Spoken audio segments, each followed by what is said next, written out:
Like, if you look at the black, like, I don't want to say his names, but you know who, in case you get sued. I mean, I can't come to Beyonce's internet and blame her, but she also had something to do with this. With now, what the internet has done is made people feel like there are infinite options, and because there are infinite options, that's why there's this trend moving away from commitment. Oh, yes. Because why must I commit to one person if this? I can just scroll left, Exactly. scroll left, and I'll just keep getting options. Yeah. That's no way I'm gonna work 9 to 5. You working 9 to 5. And we're earning the same amount, and I must come home and cook and clean and still take care of children. I'm not doing all that. Like, broke men wanting his timber. Like, you are not the target market for his timber.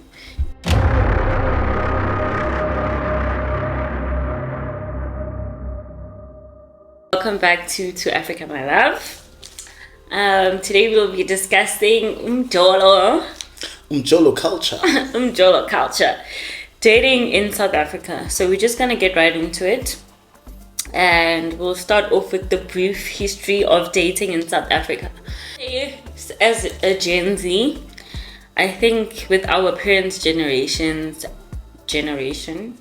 at their age, they were, I would say, very established. Like, they had houses, they were married, they had kids, and I feel like that's what was the norm.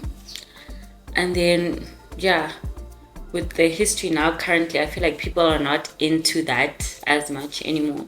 Like, it's not about getting married and having a child and doing that. Like, women still want to achieve things, have their own careers, or even if they married, they still want to work. So I feel like, yeah, it's different from the history of our parents, I would say. I hear that. So there's definitely been an evolution away from a more serious relationship. So the Umjolo culture, I don't like the fact that there's one word to summarize the whole thing, because there's dating, which is different from being in a serious relationship, which is different from exploring your options, so to speak. So I think depending on where you are and what purpose you have for your Umjolo. Yeah. But the thing that makes it toxic for me is the fact that people are not very clear about the definitions. People are not very clear about what they're bringing to the table or not bringing to the table, how serious they are. And I find in South Africa that when people say Umjolo, they're actually more talking about the drama, the cheating, than forming a relationship and making it last long. Yeah, that's been a bit too normalized for me, especially with the South African shows. It's like they'll speak about Umjolo and it's all about cheating, and I'm like, okay. So yeah, like you said, there are different stages. Like, people don't even understand like dating, what dating is, or what being courted is. So yeah. And that leads to people not having a meeting of expectations. So yeah. I think the reason why it's such a toxic space is men are going into Umjolo with a certain set of expectations, and women are going into it with a different set of expectations. And that's just when we're talking about two genders, and then there's also different variations of how that presents, because there's Umjolo between men and men, there's Umjolo between the different kinds of relationship. But even within that, individuals have different expectations. So regardless of who or what kind of relationship you're having, just understanding another person's expectations is not something we know how to do. True. And what would you say makes South African dating culture unique? I think the level of not seriousness about it is one thing for me that makes us unique in the world, because it just feels like everything is a joke to the point where even the concept of trying to be monogamous in a relationship is seen as funny in South Africa.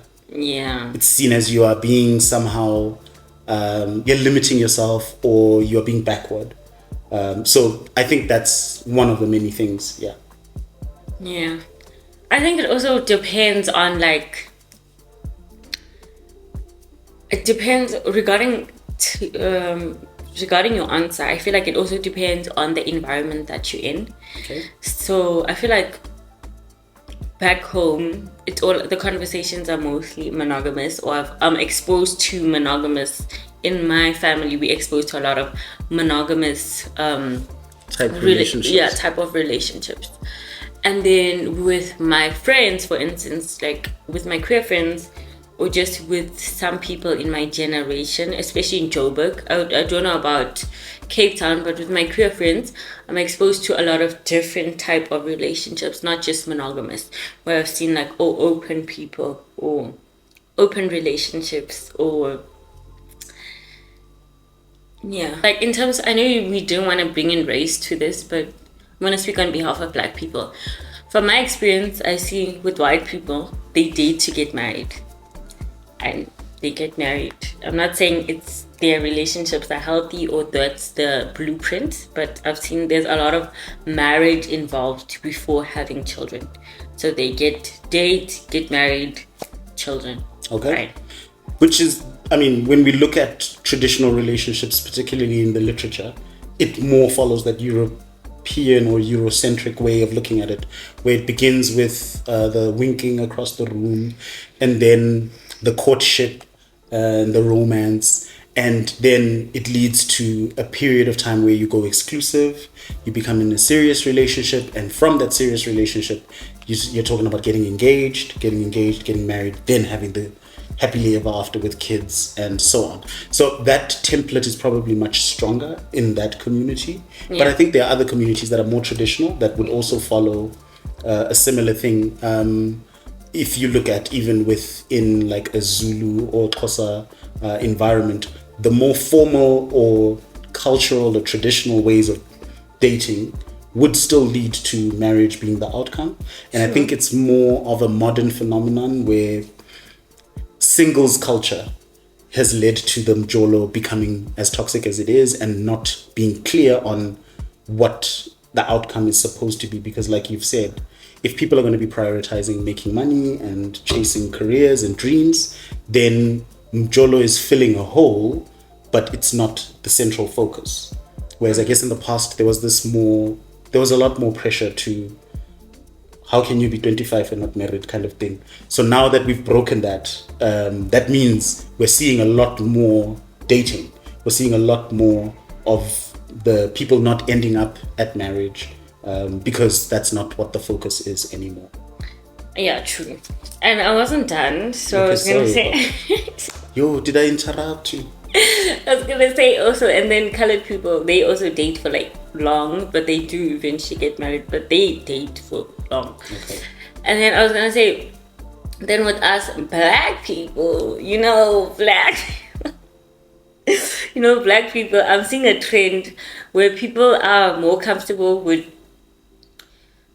I think there's more of a baby mama culture, and people, especially when you ask people like, why don't you want to get married? They're like, no, that's just too permanent.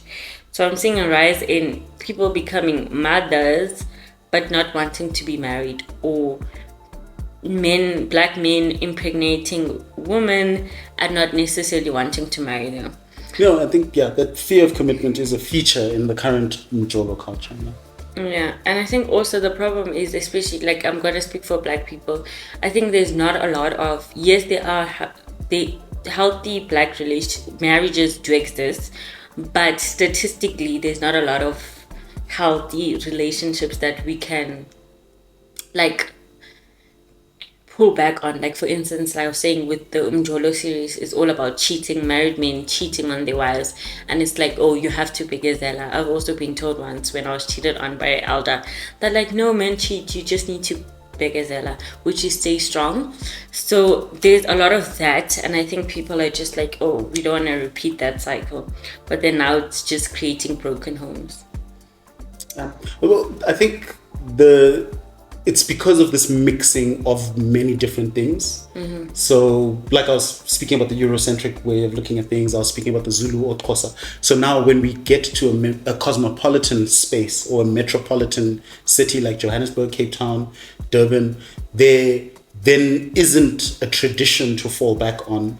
And then that's what creates a singles culture. And within the singles culture, everyone is pulling from different influences. And so it's not clear. Mm-hmm. And I don't know if people are then communicating adequately, setting those boundaries to say, if you're in a relationship with me, this is how it's going to go, that kind of thing, early on in the discussions, because I find a lot of heartbreak is because of not having communicated those boundaries and clarified expectations. True.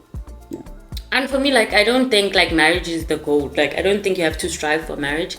Like, in general, for everybody else, I would love to get married and be a housewife. But then I feel like also like it shouldn't be like if you're not married, you're a failure. Mm-hmm. That's not what I'm saying. But I'm saying also like having a child is also permanent too. But sure. I don't want to stigmatize baby mamas as well. That's not what I'm saying. I don't want that to get confused.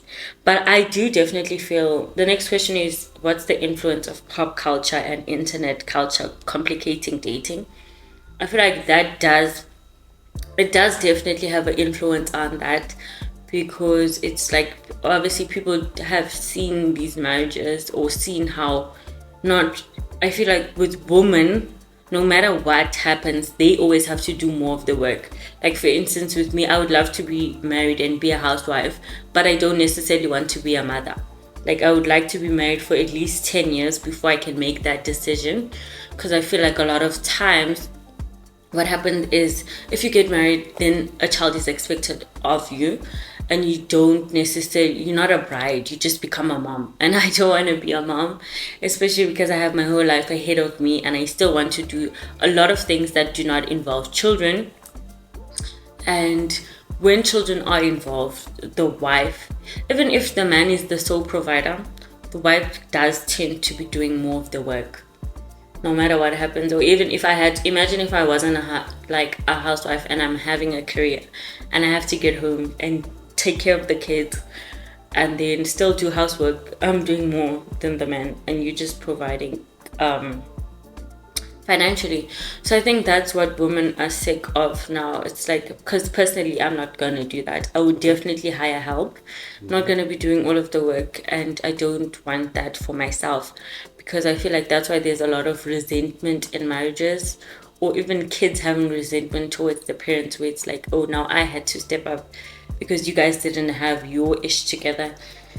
So I think that's, now we're hearing the stories about the bad marriages. Women are speaking up about how not fun marriage is, and it doesn't look fun. And it's supposed to be a beautiful thing. It's supposed to be a union of two families.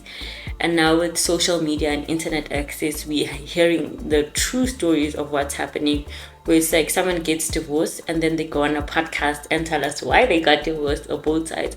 So it's like, ooh, it's not glamorized as much anymore. No, 100%. And I think when you spoke about the internet culture, for me, I thought of the idea in the past. I think what made relationships sacred was the idea of a limited supply. Now, what the internet has done is made people feel like there are infinite options. And because there are infinite options, that's why there's this trend moving away from commitment. Oh, yes. Because why must I commit to one person I can just scroll left. Exactly. Scroll left, and I'll just keep getting options. Yeah. That's such an important point. Like, and that's why people are playing around in people's faces and genuinely ruining good things, because social media has gave us this concept or idea that there's so many options. Like, you're just gonna move on and find another person. So that's actually messed up. Yeah, and sadly, I mean, I can't come to Beyonce's internet and blame her, but she also had something to do with it, with you are not irreplaceable.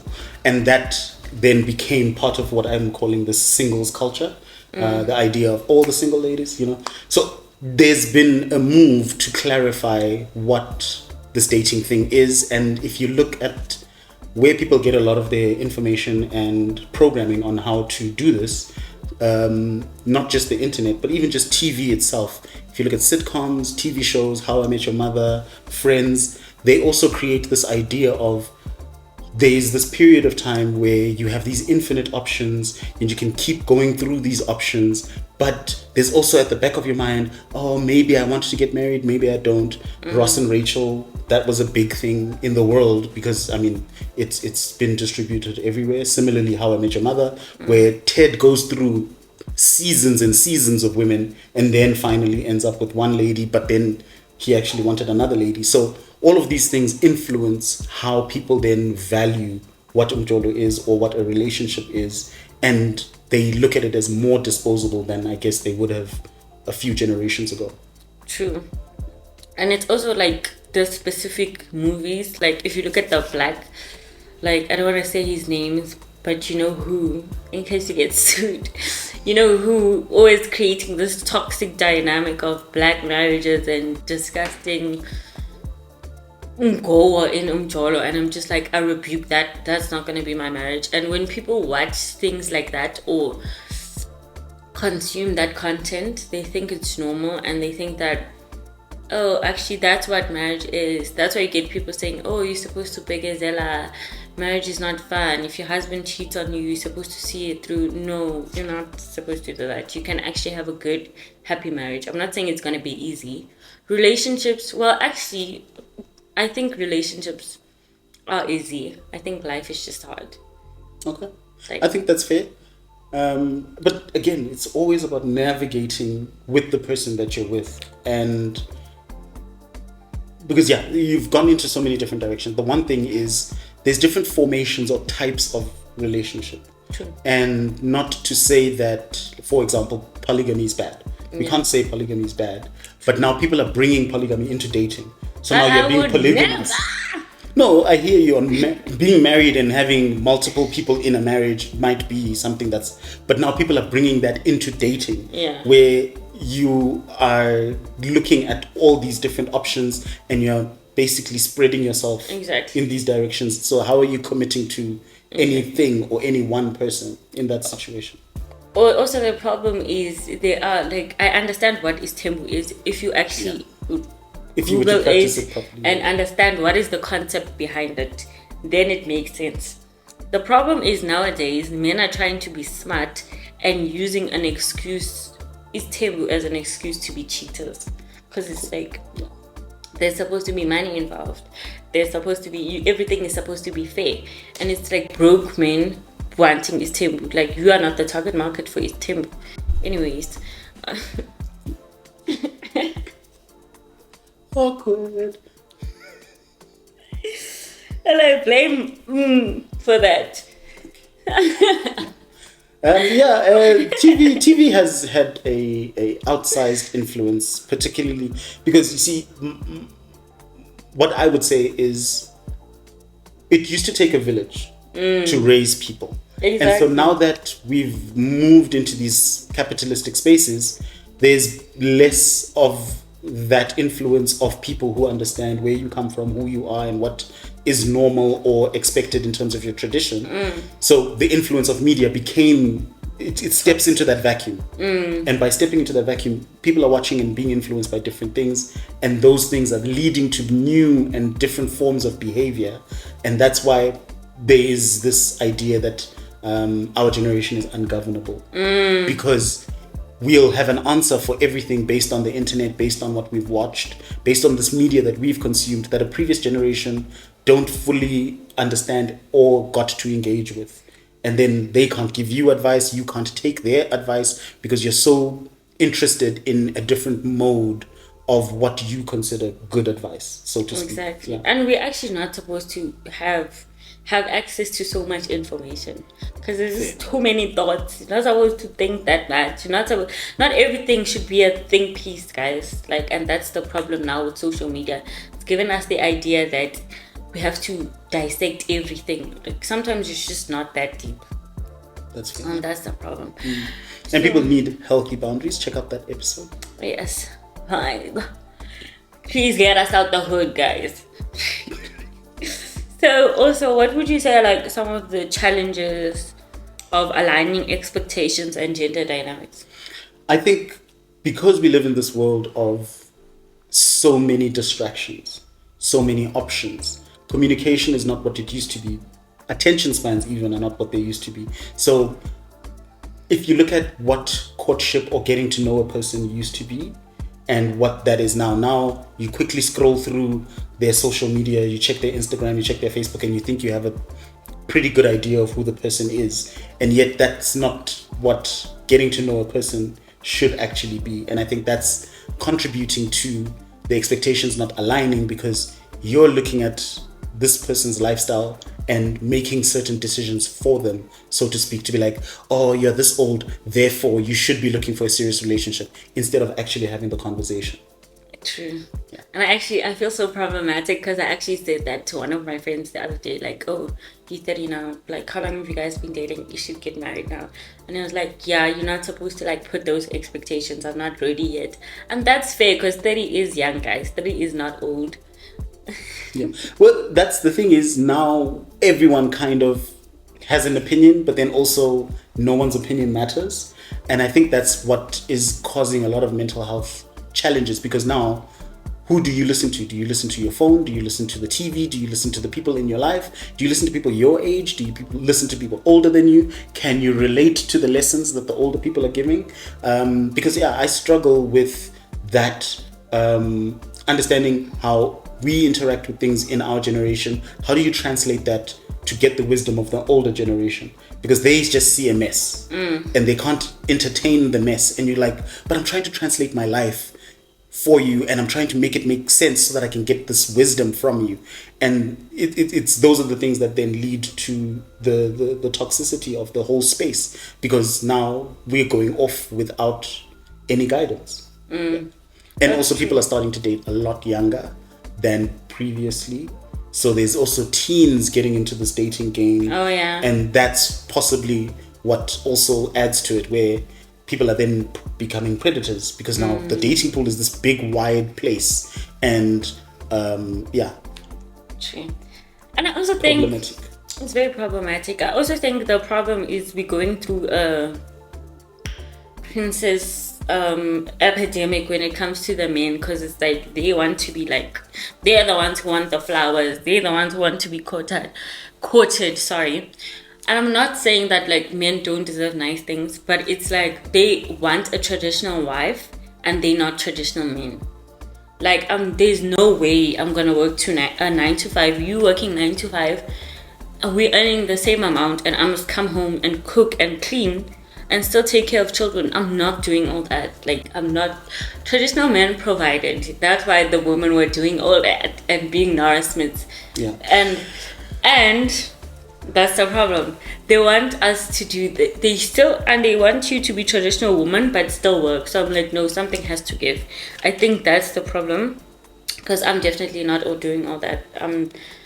And also, like, we need to change, like, the specific roles, for instance. And that's why I love those men who say, like, no, my wife doesn't cook, or my wife is just good at making desserts, and that's what she's gonna do. She's not gonna get her.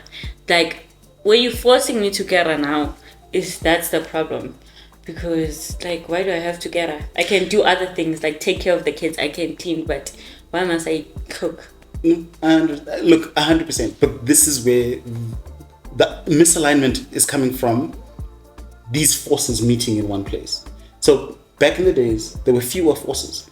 Capitalism was not a factor or a variable in certain people's lives, and that's why they were able to have such a longevity in their relationships.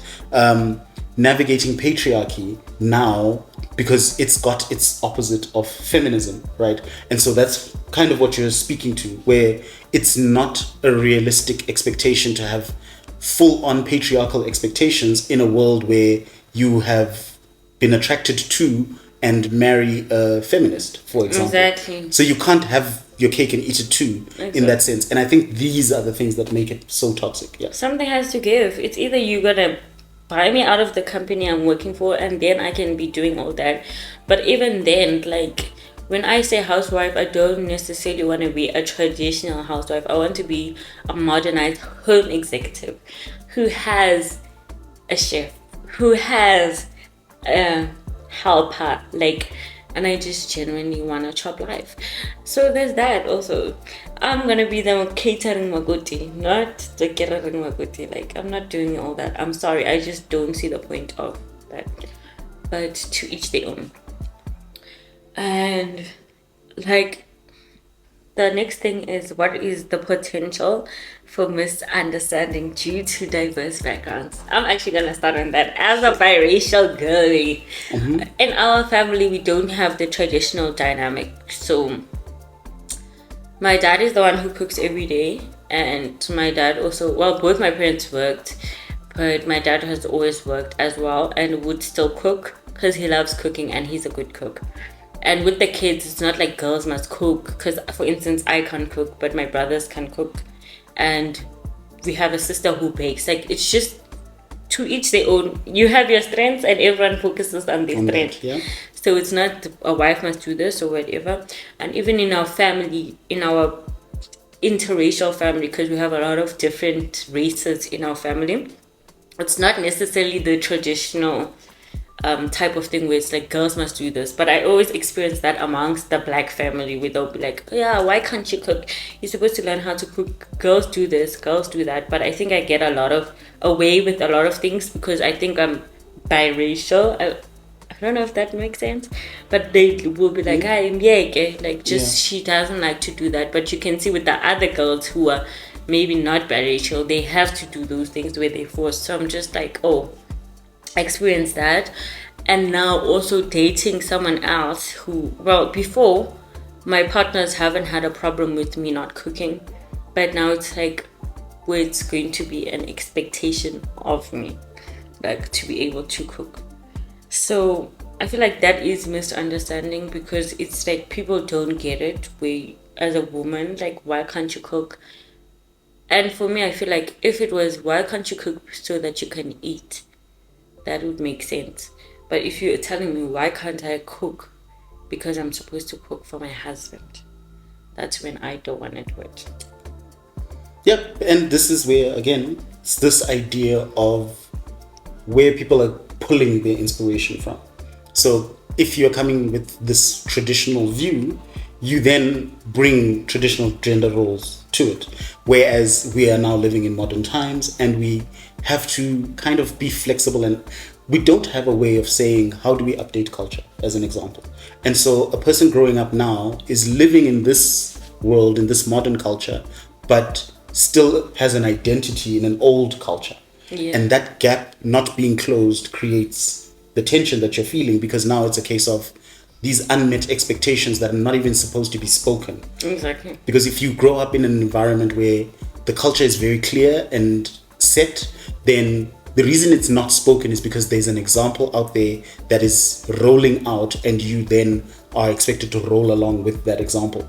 But if that example is not there and there's no structure and there's no example, how are you then supposed to navigate? And free will leads to people then moving in different directions, and those different directions cause tension.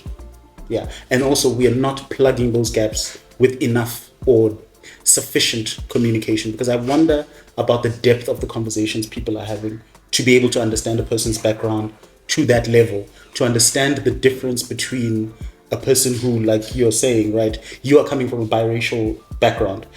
We think we know what that means, but in a relationship, there has to be then that level of curiosity about the person you're with to know and understand what that actually specifically meant in your specific context. You can't now go and read Trevor Noah's book and be like, I know all biracials. Exactly. As an example. Yeah. Exactly. And I just feel like, especially if I'm going to be working too, which I don't honestly think, even if I was a home executive, I don't think I would also stop working, but it won't be that like corporate. That's what I mean. Like, it would probably be like podcast, making a living out of this, making sure that it's successful, or doing something else. So I feel like if I have to work, and this is a lot of work, like I know other podcasters make it look easy, and especially when there's like you're doing so well, it looks so easy to people where it's like, oh, you're just sitting in front and talking. There's so many things that go behind the scenes, or just in doing social media. And it's also a job that's not very much respected, but it is still a job, and it is a lot of work. So I feel like if I have to be doing all of this work, and obviously the provider is also going to be doing work, I feel like things should be shared. Like, the tasks should be shared. Like, I don't mind cleaning. I love cleaning. I have a passion for cleaning. So maybe cook, yeah. Or maybe I can do 2 times a week, or like something like that. We have to help each other. I don't want somebody who's going to expect me to cook and clean every day. I'm sorry, I wouldn't be able to do that. I would rather be single. And I speak for myself, because I know you get the girlies who can do that. I will ban on TikTok, wake up at 5 a.m. and make their husband's lunch. And like, for instance, my sister is such a hands-on person who loves cooking. That's the way. And my dad also is the type of person who will cater to you, and that's their love language. But as for me, I'll find other ways to do it, babe. I'll pay for the chef. Right. Yeah, look, and these are the things that, unfortunately, there's no one outside of a relationship that can shape a relationship. It's all about the communication that's happening within that relationship, and understanding the two people and what their needs are and how they're willing to meet each other halfway. But what I was going to speak about is this idea of the current generation being delusional. The reason I'm bringing it up is because there is kind of, people are trying to find all the arguments that they can use to get away with as much as they can get away with as possible. And that's also something that we have to kind of bear in mind, because it does kind of touch on people's mental health, because that's where the gaslighting then comes in, because someone is trying to get away with something. They're trying to pull one over you, trying to impose their will upon you. And if you are a person with boundaries, but this person is coming with patriarchy and boundaries, how do those things interact? And I think that's where a lot of the tension comes from in relationships, and we have to find ways of healthily dealing with all of that, and communication, unfortunately, is the bedrock of it. Exactly. And also just understanding, because that was going to be the next question, the importance of being respectful and understanding. So I think you just need to understand your partner. Like, for instance, my dad knows my mom doesn't like cooking. She's good at baking. So you'll never catch him saying, you need to cook, umfazi must cook.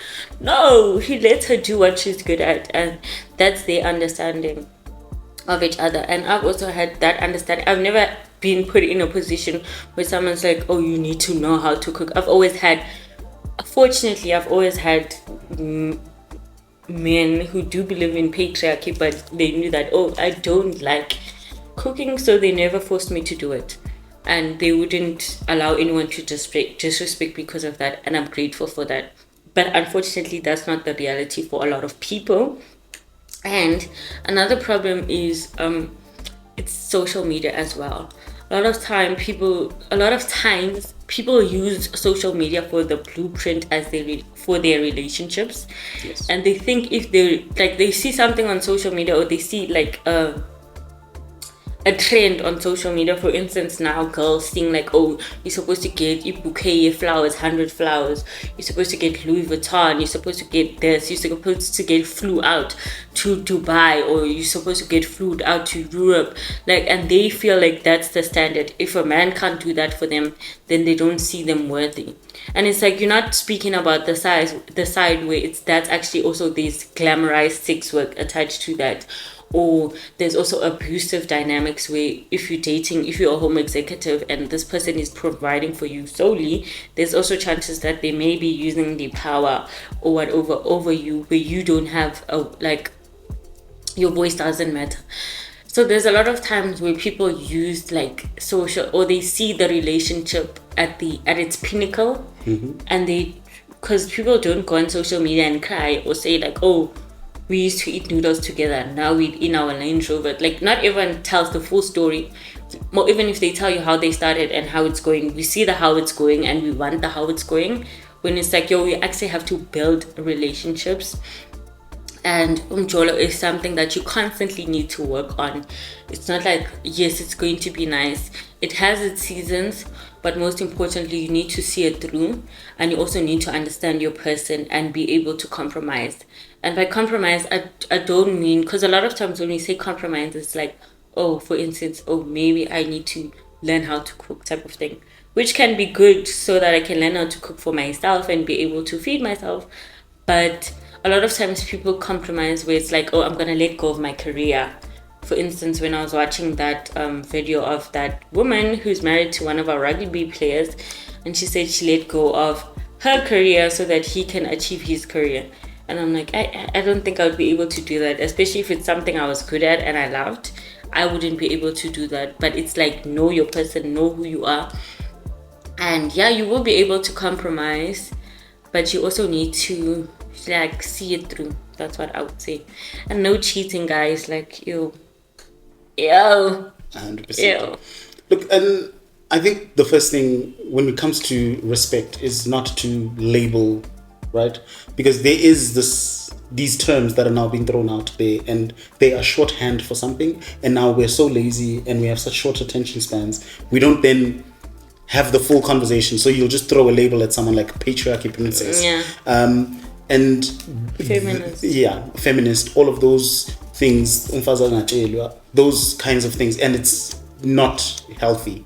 But also there's power dynamics where there's an imbalance of power, particularly when it comes to financially. As you were speaking, I was thinking about the financial abuse that comes in relationships where a person is being forced into being this traditional version of what this person is seen, like you're saying, on social media and things like that. Because social media is a glimpse into people's lives. It's not a reflection of an actual life.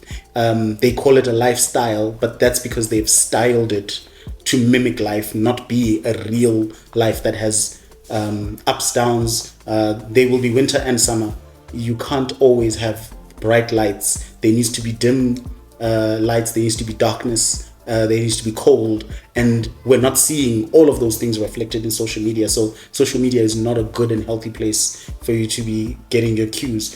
And the last thing on being respectful is we need to create safety and security for our relationships in terms of how do we know the difference between keeping what's mine, keeping what's hers or his or theirs in whatever relationship you're in, and then what's ours. And those three circles need to be communicated and understood and constantly updated for you to have a healthy moving relationship where you're able to respect each other, because you know, oh, this is your thing and I'm supporting you.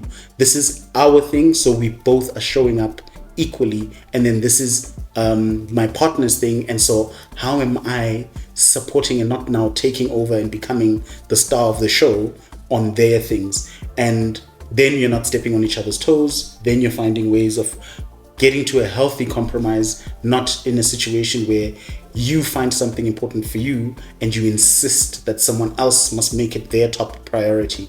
That is you stepping over a certain line, because everyone was born with free will. And so you can't make decisions for other people. You can't behave for other people. People have to be influenced to behave. And that influence comes from communicating, being clear, being consistent, so that the person is able to reciprocate or interact and give you back the energy that you're giving them. Yeah. That's true. I think I lost my train of thought. My mind. Sorry, did I speak too long? No, you didn't. I had something I was going to say. But I was like, oh yeah, I'm talking about you saying like this person needs to have their own thing and you respect that. Like you have your own job or just enjoy your hobbies or whatever. But I feel like a lot of times, especially when people think or hear me say I want to be a housewife, they think I'm just going to be a wife who my husband or if I have kids, inshallah, becomes my my whole life. And I'm like, no, that's not going to be it. Like I definitely want to have... I feel like it's so important for women specifically to make sure that you establish your life, get something, even if you go to school and get a degree, or even if you don't go to school, as long as you can just get your own job and be financially independent, because that's what I did at the age of 20, and I actually became financially independent. And I was like, oh, actually, this has made me realize I'm not ready for marriage yet, because I still want to... That was one of my goals, and I kept on creating goals for myself each year. And just being able to achieve that, I think it empowers you in a different way. So when I did finally get to the decision where I was like, no, I would love to be a home executive, because I would obviously love to spend time with the family or the family that I create. even if it's me, my husband, and a dog. So I want to be present because having a job didn't allow me to be as present as I could with my family. I think it's important for you to go through that stage before you do get married, where you have your own stuff and you establish yourself. And even if you're in Umjolo or even if you're married, it's important for you to also have your own friends outside of your partner, your own life outside of your partner, so that your partner doesn't become your whole world, because that is toxic. And yeah, you're supposed to have your own life, and your partner also needs to have their own life as well. So yeah, I think when you're speaking about that, there's another thing, the codependency. I think what we've seen in relationships, the majority of relationships that we see are codependent, or the expectations are somehow codependent. This idea that there is no separation. You become one flesh. And I'm not now criticizing any people who believe in the spiritual meaning of that, but there has to be separate individuals coming together to form a couple.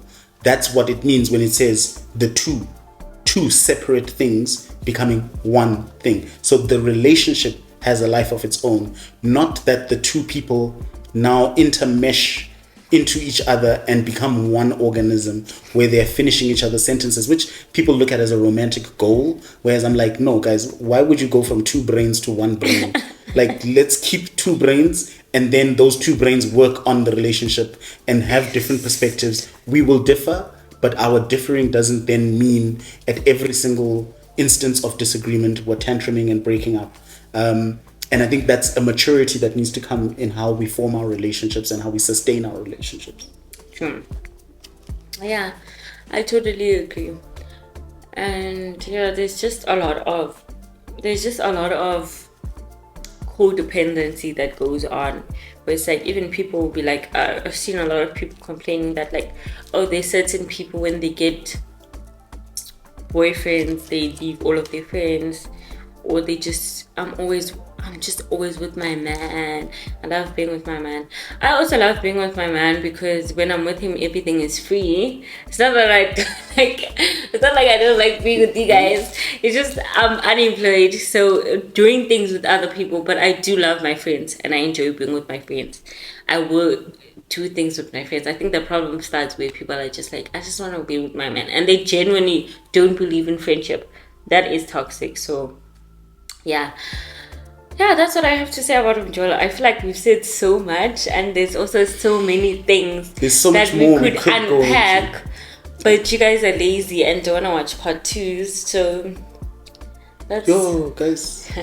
I think what we do need to unpack around relationships is people feel like it needs to be this thing that has no order.